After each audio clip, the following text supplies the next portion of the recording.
সুধীবৃন্দ, আসসালামু আলাইকুম। আমি অবসরপ্রাপ্ত ব্রিগেডিয়ার জেনারেল মোহাম্মদ জহুরুল আলম আমার ইউটিউব চ্যানেল জহুরস ভয়েসে আপনাদের স্বাগত জানাচ্ছি এবং একই সাথে এই চ্যানেলে সাবস্ক্রাইব করবার জন্য আপনাদেরকে বিনীত অনুরোধ করছি।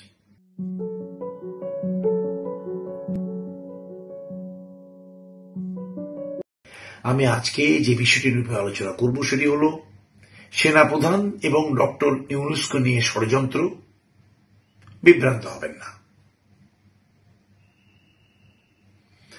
দেশের মিডিয়া জগতে এখন সব থেকে বেশি আলোচিত হচ্ছে দুজন, সেনাপ্রধান এবং doctor Yunus. Print media, YouTube, Facebook, কোথায় আলোচনা নাই। তবে আমি ওই প্রসঙ্গে যাচ্ছি না। আমি ডক্টর ফজলুল হকের লেখা একটা প্রতিবেদন আমার কাছে খুব ভালো লেগেছে। আমি তারই আলোকে আজকে এই বিষয়টি নিয়ে আলোচনা করব। গত 23 জুন 2024 তারিখে জেনারেল ওয়াকার সেনাপ্রধানের দায়িত্বভার গ্রহণ করেছেন। 5ই আগস্ট স্বৈরাচার হাসিনার পতন হয়েছে।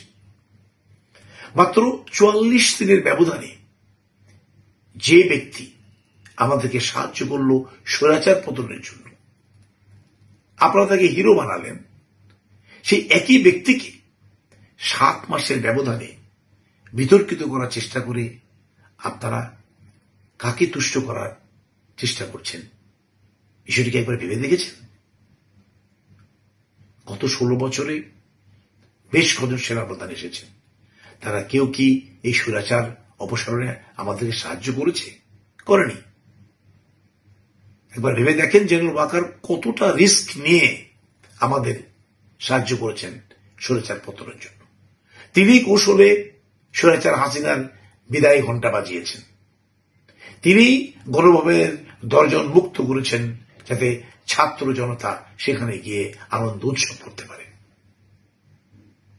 5ই আগস্টের পর দেশে কোনো পুলিশের কার্যক্রম ছিল না। প্রশাসন গা ছাড়া, সুযোগ সন্ধানীরা লুটপাটে ব্যস্ত।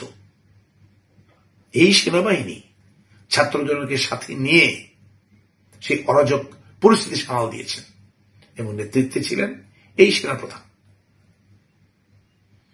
সেনাপ্রধানের এই কার্যক্রমকে একটি গ্রুপ গ্রহণ করতে পারেনি। তারা সেজন্য বিভিন্ন ষড়যন্ত্রে লিপ্ত। তারা দেশে সেনা শাসন প্রতিষ্ঠা করতে চায়।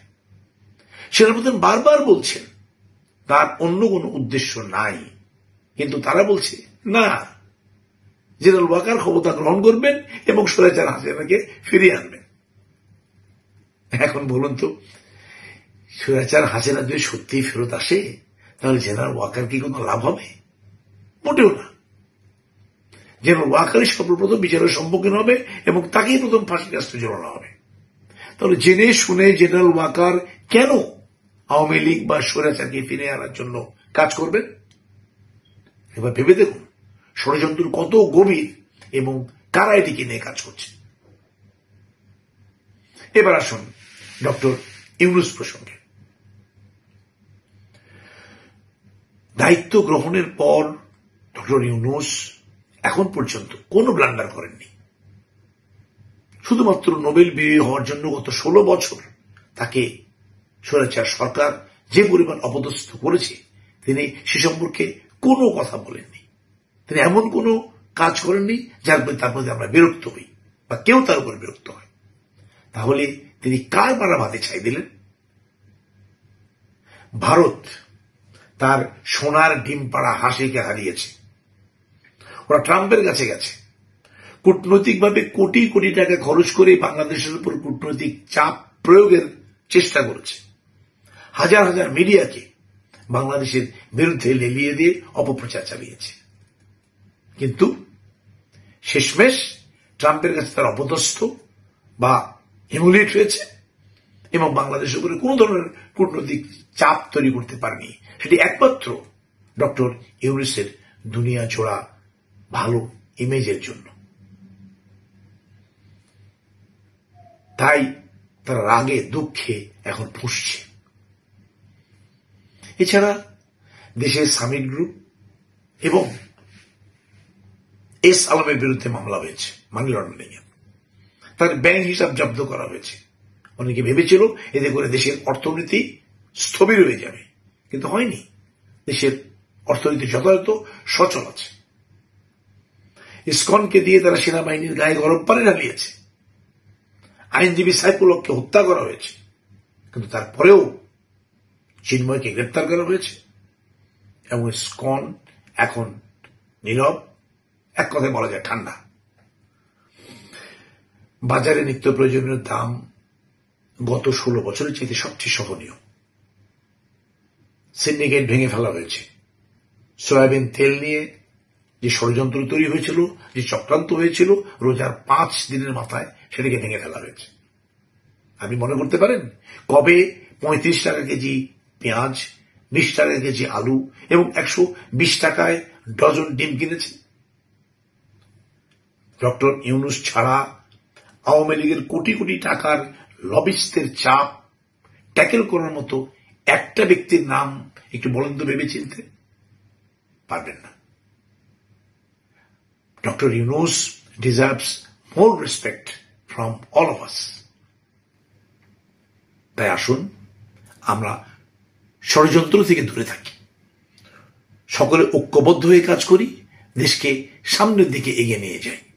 দেশ গঠনে আমাদের ছাত্র জনতা এবং সেনাবাহিনীর ঐক্যবদ্ধ প্রচেষ্টা এবং পদক্ষেপ প্রয়োজন। আমি ব্যক্তিগতভাবে মনে করি যে সেনাবাহিনী এখনো বাংলাদেশের ক্ষমতার পিভট বা সেন্টার অফ গ্র্যাভিটি, কিন্তু ভারত চাইছে সেই সেন্টার অফ গ্র্যাভিটিকে ভেঙে দিতে। কিন্তু আমি মনে করি জুলাই আন্দোলনের অনুপ্রেরণা, দেশের আপামর জনসাধারণের ভারত বিদ্বেষী মনোভাব, আওয়ামী লীগের প্রতি ঘৃণা এবং ডক্টর ইউনূস ও সেনাবাহিনীর প্রতি অবিচল আস্থা সকল ষড়যন্ত্র ভেদ করে দেশ এগিয়ে যাবে অগ্রগতি ও শান্তির পথ ধরে। আসুন আমরা পরবর্তী প্রজন্মের জন্য একটি শান্তির বাংলাদেশ গড়ে তুলি। সবাই ভালো থাকবেন। আল্লাহ হাফেজ।